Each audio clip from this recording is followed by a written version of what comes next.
தமிழகம் முழுக்க இருக்கக்கூடிய தனியார் பேருந்து மற்றும் வேன் உரிமையாளர்களை காவல்துறை தாவேக நிகழ்ச்சிக்கு வண்டியை வாடகைக்கு கொடுக்கக்கூடாது என்று மிரட்டும் வேளையில் உளவுத்துறை ஈடுபட தொடங்கிவிட்டது. நான் டே ஒன்லேருந்தே சொல்லிட்டுருக்கேன்ல, இதெல்லாம் காரணம் கிடையாது, விநாயகர் சதுர்த்திலாம் காரணம் இல்லை, நான் சொல்லிட்டு இருக்கேன். கூட்டம் வரக்கூடாது மாநாட்டுக்கு, இவ்வளோதான். என்னங்க சார், செங்கல்பட்டு, திருவள்ளூர், தமிழ்நாடு பூராமா. ஆமாம்மா, நான் ஒரு பஸ் வச்சு பிஸ்னஸ் பண்ணிட்டு இருக்கேன்.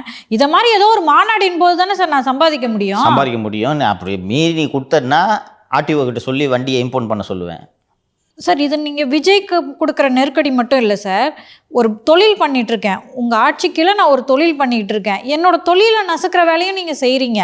எங்கள் ஆட்சியில் நிம்மதியாக தொழில் பண்ணுற அளவுக்கு நீ இருக்கிறனாலே உன்னை சும்மா விடக்கூடாது.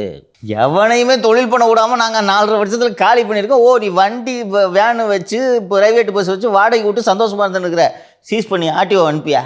பிரசாத் பைக்கை தூக்கல இருமா, பிரசாத் பைக் தூக்குனாங்களா இல்லையா? இல்லை சார், என்னால் ஜீரணிக்கவே முடியல சார் நீங்கள் சொல்கிறத. எனக்கு இதெல்லாம் இவனுங்க செய்வானுங்கன்றது எனக்கு நல்லா தெரியும்.